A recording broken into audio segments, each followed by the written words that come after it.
Hello दोस्तों, कैसे हैं आप? एक बार फिर से आपका स्वागत है आपके अपने YouTube channel Gopal study studio में। दोस्तों, आज हम आपको बताने वाले हैं कि बॉल स्क्रू का इंस्पेक्शन में आप क्या-क्या चीज़ें चेक करते हैं और वो कितनी प्रिसाइज़ होनी चाहिए एज़ पर देयर एक्यूरेसी। तो दोस्तों, जैसे कि नॉर्मली आप नया बॉल स्क्रू प्रोक्योर करते हैं, डिफरेंट टाइप के बॉल स्क्रू आपके पास आते हैं, तो आप उनका इंस्पेक्शन करना भी बहुत ज़रूरी है। अदरवाइज़ क्या होता है, अगर कोई बॉल स्क्रू डिफेक्टेड रहता है तो कहीं न कहीं हमें जो लाइफ़ है बॉल स्क्रू की वो अचीव नहीं हो पाती है अच्छे से। और साथ में ही वहाँ पे जो पोजिशनल एक्यूरेसी है वो अच्छी नहीं मिल पाती है।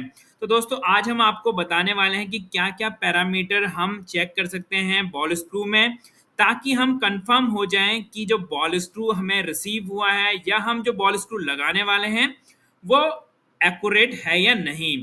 तो जैसा कि दोस्तों हमने देखा था कि बॉल स्क्रू की ड्राइंग में डिफरेंट टाइप की डायमेंशन होती है। यहाँ पे आप बॉल स्क्रू देख रहे होंगे, यहाँ पे डायमेंशनल आपको कुछ डायमेंशन दिख रही होंगी। बट उसके अलावा कुछ एक्यूरेसीज भी हैं, जैसे कि run out of the shaft. यहाँ पे आप देख रहे होंगे कि यहाँ पे ये थ्रेडेड शाफ्ट का क्या रन आउट है। साथ में आप देख रहे होंगे परपेंडिकुलरिटी ऑफ दिस फेस, ये फेस की परपेंडिकुलरिटी इस फेस से।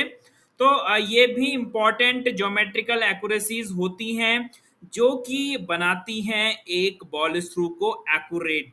क्योंकि दोस्तों, अगर देखिए परपेंडिकुलरिटी सही नहीं होगी या फिर रनआउट सही नहीं होगा, तो कहीं ना कहीं जो बेयरिंग है वो सही से बैठेगा नहीं।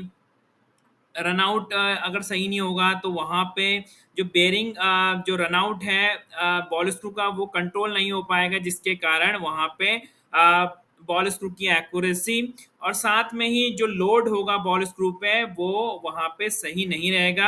अब मैं इसको बताता हूँ कि आप इन डायमेंशंस को चेक कैसे कर सकते हैं। तो सबसे पहले तो यहाँ पे अगर बेसिक हम देखें तो ये बॉल स्क्रू है।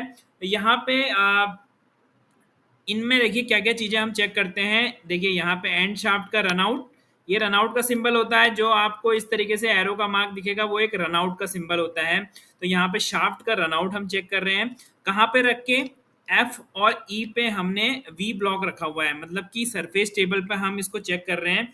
इन पोजीशन पे हमने वी ब्लॉक रखा हुआ है और बॉल स्क्रू को रखा हुआ है वी ब्लॉक के ऊपर, और यहाँ पे रनआउट चेक कर रहे हैं। दूसरा हम चेक कर रहे हैं इस फेस से परपेंडिकुलरिटी। तो ये भी इंपॉर्टेंट है बेयरिंग के अच्छे से बट होने के लिए फ्रंट सरफेस पे। फिर यहाँ पे पूरे स्क्रू जो यहाँ पे थ्रेड रहते हैं उनका ओवरऑल, ये ओवरऑल का सिंबल होता है, तो ओवरऑल रनआउट हम चेक कर रहे हैं with respect to E F, मतलब ई एफ पे हमने वी ब्लॉक रखा हुआ है। फिर उसके बाद यहाँ पे आता है perpendicularity of this face to this face. तो ये भी बहुत इंपॉर्टेंट है, क्योंकि कहीं ना कहीं जो नट नट जो बैठता है वो टेबल के ऊपर जाके बैठता है, जो टेबल में हम टाइट करते हैं। तो अगर ये फेस हमारा परपेंडिकुलर नहीं होगा इस फेस के, तो होगा क्या, जो टेबल में बटिंग होगी वहाँ पे सही से नहीं होगी, या फिर वहाँ पे टॉर्शन पैदा हो सकता है जब हम जो बॉल स्क्रू के नट के बोल्ट लगाएं। तो ये सारी चीज़ें काफ़ी ज़्यादा इंपॉर्टेंट है। तो सबसे पहले मैं बताता हूँ वन बाय वन कि कैसे इनको चेक करेंगे। तो देखिए, पहला हम चेक कर रहे हैं यहाँ पे, क्या चेक कर रहे हैं, इस जो यहाँ पे जो एंड है जहाँ पे हम बेयरिंग लगा रहे हैं उसका हम रनआउट चेक कर रहे हैं। तो रनआउट चेक करने के लिए क्या करना है, हमको डायल गेज को इस तरीके से यहाँ पे लगा देना है शाफ्ट के ऊपर, और जो बॉल स्क्रू है हमें वो बी ब्लॉक के ऊपर रख देना है एंड पे। ये देखिए, इस एंड पे और इस एंड पे हमने रख दिया है। अब यहाँ पे क्या करना है, रोटेशन देना है। ये सिंबल रोटेशन का है, तो हमें रोटेशन करना है। एक रोटेशन में भी पता लग सकता है कि कितना ज़्यादा वहाँ पे रनआउट है। तो एक रोटेशन घुमा सकते हैं हम, या फिर और ज़्यादा रोटेशन घुमा सकते हैं।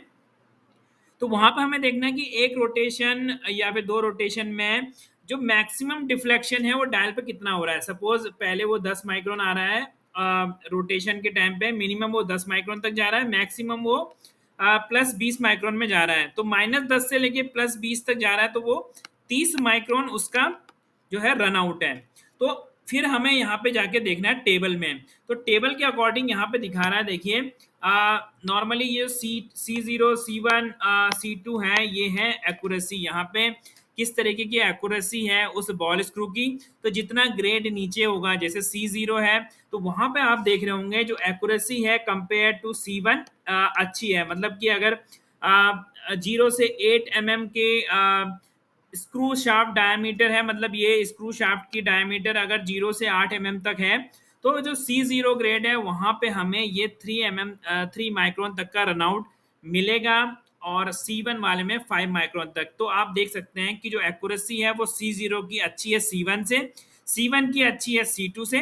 तो इस तरह की का ये यहाँ पे आप पहचान सकते हैं कि बॉल स्क्रू में सपोज उसके डिस्क्रिप्शन में अगर C0 लिखा है तो वो प्रिसाइज है कंपेयर टू C1 या फिर C2। तो इस तरीके से आप इन नंबर से समझ सकते हैं।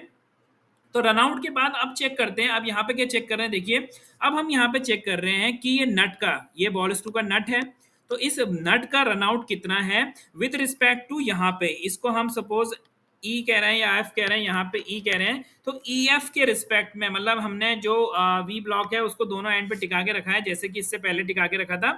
तो यहाँ पे सरफेस टेबल पे हमने इसको रखा हुआ है। सरफेस टेबल के बाद क्या कर रहे हैं हम, यहाँ पे डायल लगाया हुआ है हमने, डायल लगाने के बाद हम इसको रोटेट कर रहे हैं। तो एक रोटेशन में भी पता चल जाएगा, सेम जैसे कि हमने यहाँ पे शाफ्ट का रनआउट इससे पहले चेक किया था, सेम यहाँ पे नट का रनआउट हम चेक कर रहे हैं। तो उसी तरीके से जैसे हम स्पिंडल का रनआउट चेक करते हैं, तो यहाँ पे देख सकते हैं कितना मैक्सिमम वेरिएशन है रीडिंग में जब एक रोटेशन कर रहे हैं। तो सपोज वो +5 से -5 तक जा रहा है, तो ये 10 माइक्रोन का, टोटल 10 माइक्रोन का यहाँ पे रनआउट हो जाएगा। तो दूसरी चीज हमने क्या चेक करी, जो नट है, नट का रनआउट विद रिस्पेक्ट टू यहाँ पे शाफ्ट, जो एंड सपोर्ट जहाँ पे लगनी है बेरिंग, उसके रिस्पेक्ट में। अब ये टेबल देखिए उसी तरीके की टेबल है, यहाँ पे आपका अगर शाफ्ट डायमीटर 20 से लेके 32 तक है, सपोज 25 है, तो आपको जो एक्यूरेसी मिलनी चाहिए वो 5 माइक्रोन के अंदर मिलना चाहिए ये रनआउट। अगर जैसे जैसे डायमीटर बढ़ता जा रहा है, एक्यूरेसी भी हमारी उतनी ही कम होती चली जा रही है। तो यहाँ पे इस टेबल से हम देख सकते हैं कि हमारे लिए क्या बेस्ट रहेगा यहाँ पे, या फिर एक्यूरेसी के हिसाब से बॉल स्क्रू सही है या नहीं है। अब यहाँ पे तीसरा चीज हमने क्या चेक किया है, यहाँ पे हम चेक कर रहे हैं परपेंडिकुलरिटी। परपेंडिकुलरिटी किस फेस की, यहाँ पे देखिए ये एक फेस है जहाँ पे बेरिंग बट होती है, ये एक फेस है, इसकी परपेंडिकुलरिटी शाफ्ट से चेक कर रहे हैं हम। ये शाफ्ट है, तो ये देखिए शाफ्ट के परपेंडिकुलर, तो यहाँ पे देखिए ये शाफ्ट की एक्सिस है, इसके परपेंडिकुलरिटी यहाँ पे 90 डिग्री है या नहीं है, इसको हम चेक कर रहे हैं। तो इसको चेक करने का भी मेथड वही है, जो हमने वी ब्लॉक है अभी भी उसकी लोकेशन सेम ही है।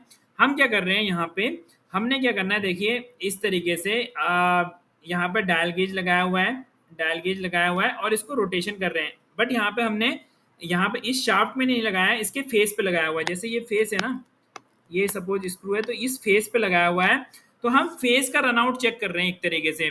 तो यहाँ पे उससे हमें पता चल रहा है कि जो ये शाफ्ट है वो परपेंडिकुलर है या नहीं है। जो जितना भी वेरिएशन आएगा उसको हम देख सकते हैं, वो परपेंडिकुलरिटी एरर हो जाएगा। तो ये हम यहाँ पे चेक कर रहे हैं। इसका इंपॉर्टेंस ये है कि नॉर्मली यहाँ पे बेयरिंग का फेस बट होता है। अगर देखिए ये सरफेस ऊंचा नीचा होगा, जहाँ पे कि हमारा बेयरिंग नॉर्मली यहाँ पे बट होता है हमारा, तो इस फेस पे बट होता है।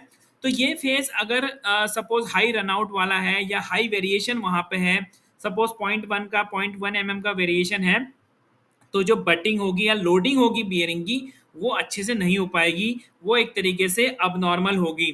तो इस फेस का परपेंडिकुलर होना इस शाफ्ट के एक्सिस के बहुत ही इंपॉर्टेंट है बेयरिंग को अच्छे से लोडिंग करने के लिए या बटिंग के लिए। तो यहाँ पे भी इसके जो टेबल होती है इसमें इसका दिया हुआ है कि कितना मैक्सिमम परपेंडिकुलरिटी हमें अलाउ रहती है। तो अलग अलग ग्रेड के हिसाब से यहाँ पे देख सकते हैं, अलग अलग शार्प डायमीटर के हिसाब से अलग अलग यहाँ पे प्रिसीजन यहाँ पे दिया हुआ है। ठीक है दोस्तों, अब यहाँ पे अगली चीज हम क्या चेक कर रहे हैं, सेम जो हमने शाफ्ट का चेक किया था, यहाँ पे परपेंडिकुलरिटी चेक करी थी एक्सिस की और इसके अगेंस्ट में, हमने यहाँ पे क्या किया हुआ है, हमने यहाँ पे अभी क्या किया हुआ है स्क्रू की, उस समय तो हमने इस शाफ्ट के अगेंस्ट में चेक कर रहे थे, शाफ्ट के एक्सिस से इसकी परपेंडिकुलरिटी चेक की थी। अभी हमने क्या किया है, देखिए वी ब्लॉक को हमने लगा दिया है स्क्रू के ऊपर, मतलब कि जहाँ पे बॉल स्क्रू के थ्रेडेड एरिया होता है। तो यहाँ पे हमने स्पिंडल भी बोलते हैं इसको, तो स्क्रू शाफ्ट के नीचे हमने वी ब्लॉक लगाए हुए हैं। और अभी हम चेक कर रहे हैं कि स्क्रू शाफ्ट, जो स्क्रू शाफ्ट की एक्सिस है, ये एक्सिस है, तो इससे जो हमारा जो नट का जो नट है वो परपेंडिकुलर है या नहीं है। तो हमने क्या किया हुआ है, सेम वही मेथड है करने का। यहाँ पे डायल लगा दिया देखिए फेस पे। तो डायल लगाने के बाद इसको रोटेट करेंगे। रोटेट करने के बाद जो भी उसमें मैक्सिमम वेरिएशन आएगा डायल के ऊपर, वही इसका परपेंडिकुलरिटी होगा। तो यहाँ पे हमें देखना है कि मैक्सिमम जो परपेंडिकुलरिटी है तो वो इस जोन में है या नहीं है। तो इससे हमारे पता चलेगा कि जो बॉल स्क्रू है वो सही आया है नहीं आया है, उतनी प्रिसीजन का है या नहीं है। जैसे कि यहाँ पे देख सकते हैं, तो यहाँ पे हमने वी ब्लॉक रखे और इस फेस को चेक किया। देखिए इस फेस को हमने राउंड घुमा के पूरा स्क्रू को इस फेस को चेक किया। तो इसका जो अलग अलग शार्प डायमीटर के हिसाब से, जैसे अगर 50 से 80 का डायमीटर है, तो ये जो होने चाहिए परपेंडिकुलरिटी मैक्सिमम, अगर C0 हमारा ग्रेड का बॉल स्क्रू है तो 7 माइक्रोन मैक्सिमम परपेंडिकुलरिटी होनी चाहिए। अगर सपोज C7 का है तो ये 18 माइक्रोन इसी शार्प डायमीटर में चलेगी। तो इस तरीके से हमें कंपेयर कर सकते हैं। उसके बाद आता है कि हमारा जो रनआउट है, रनआउट किसका, जो इस अब हमें दोस्तों यहाँ पे क्या चेक कर रहे हैं, हम यहाँ पे चेक कर रहे हैं कि जो नट है, यहाँ पे आपको नट दिख रहा होगा ये, तो ये नट का रनआउट कितना है। तो डायल को हमने नट के ऊपर फिक्स कर दिया है और यहाँ पे वी ब्लॉक को हमने स्क्रू स्क्रू पे लगा दिया है। तो स्क्रू के एक्सिस में हमने अभी रखा हुआ है, स्क्रू के एक्सिस पर रख के हम यहाँ पे चेक कर रहे हैं कि इस नट का रनआउट कितना है। तो डायल गेज को इस तरीके से लग के हमें नट को घुमाना है। तो यहाँ पे नट को रोटेट करना है और देखना है कि कितना मैक्सिमम उसमें वेरिएशन आ रहा है। तो ये पता चल रहा है कि हमारी स्क्रू शाफ्ट एक्सिस पे जब हमने रखा हुआ है उसके अगेंस्ट में हमारे जो नट है, बॉल स्क्रू का नट है, उसका रनआउट कितना आ रहा है। अगर देखिए रनआउट वहाँ पे ज़्यादा रहेगा तो सीधी सी बात है वो कहीं ना कहीं डिफ्लेक्ट करेगा इस स्क्रू शाफ्ट को, और कहीं ना कहीं हाई स्पीड में बहुत ज़्यादा लोड वहाँ पे आ सकता है, डिफ्लेक्शन ज़्यादा हो सकता है और कहीं ना कहीं इम्पैक्ट करेगा बॉल स्क्रू की लाइफ को।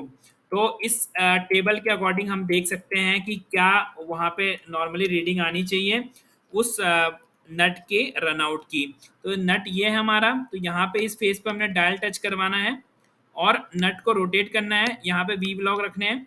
तो इस तरीके से हमें चेक करना है कि कितना आ रहा है। सपोज -10 से +10 तक जा रहा है या -5 से +15 तक जा रहा है, तो इसका मतलब है कि 20 माइक्रोन का हमारा रनआउट है नट के ऊपर। अब यहाँ पे दोस्तों अगली चीज हम क्या चेक कर रहे हैं, अगली चीज हम चेक कर रहे हैं वी ब्लॉक को हमने सेम उसी लोकेशन पे रखा है। तो हम देख रहे हैं स्क्रू शाफ्ट, मतलब स्क्रू जो है उसकी जो एक्सिस है उसके अगेंस्ट में हम पैरेललिज्म देख रहे हैं। पैरेललिज्म किसका देख रहे हैं, नट का। तो स्क्रू शाफ्ट जो है हमारी, उसकी एक्सिस हमारे जो नट है, बॉल स्क्रू का नट है, उसके पैरेलल है या नहीं है। तो हमें पैरेललिज्म चेक कर रहे हैं। तो पैरेललिज्म का सिंपल कुछ इस तरीके से होता है। तो हमें क्या करना है, यहाँ पे हमें डायल को मूव करना है इस सरफेस से, ऐसे डायल को चलाते हुए इधर तक ले जाना है। तो उससे हमें यहाँ पे पता चलेगा कि जो अगर सपोज ये 10 माइक्रोन में आ रहे हैं, ये 20 माइक्रोन में आ रहा है, तो वो हमारी पैरेललिज्म एरर हो जाएगा स्क्रू शाफ्ट की एक्सिस से नट की सरफेस का। तो नट हमारा कितना पैरेलल है यहाँ पे स्क्रू शाफ्ट के, वो यहाँ पे देख रहे हैं। अगर हमारा ये टेपर रहेगा तो वहाँ पे नट में जब माउंटिंग होगी जब टेबल के ऊपर, तो नट में लोड आ सकता है और वहाँ पर डिफ्लेक्शन भी बढ़ सकते हैं। फिर अगला चीज क्या कर रहे हैं, हम ओवरऑल रनआउट यहाँ पे चेक कर रहे हैं। तो स्क्रू शाफ्ट का जो भी हमारा स्पिंडल या फिर बॉल स्क्रू की शाफ्ट है, ओवरऑल इसका रनआउट चेक कर रहे हैं। मतलब कि यहाँ पे डायल की रीडिंग हमें डिफरेंट पॉइंट पे लेनी है। सपोज यहाँ ले ली, यहाँ ले ली, यहाँ ले ली, यहाँ ले ली, यहाँ ले ली, इस तरीके से डिफरेंट पॉइंट पे हमें डायल गेज से रीडिंग लेनी है। वी ब्लॉक में हमने इस तरीके से एंड सपोर्ट वाले एरिया में रखा हुआ है। तो जो भी इन पॉइंटों का मैक्सिमम वेरिएशन होगा, तो इन सब पॉइंटों में जो मैक्सिमम वेरिएशन आएगा, सपोज वो 10 माइक्रोन से लेके प्लस में -10 तक जा रहा है या -15 तक जा रहा है, तो जो भी वेरिएशन है, तो -10 से लेके 10 तक कितना वेरिएशन हुआ, 20 माइक्रोन का। तो ये 20 माइक्रोन जो होगा वो इस बॉल स्क्रू शाफ्ट का ओवरऑल रनआउट कहलाएगा। इसका सिंबल हम इस तरीके से डबल एरो से बनाते हैं। तो इस तरीके से अगर आपको सिंबल दिखेगा तो that means this is for overall runout. तो दोस्तों हमने इस वीडियो में देखा कि क्या क्या एक्यूरेसीज हैं जो हमें नॉर्मली चेक करनी चाहिए बॉल स्क्रू के अंदर। अगर ये एक्यूरेसी विद इन स्पेसिफिकेशन है तो जाहिर सी बात है कि जो बॉल स्क्रू हमने प्रोक्योर किया है या जो भी मैन्युफैक्चर किया है वो एक्यूरेट है और हमारी रिक्वायरमेंट को मीट कर सकता है।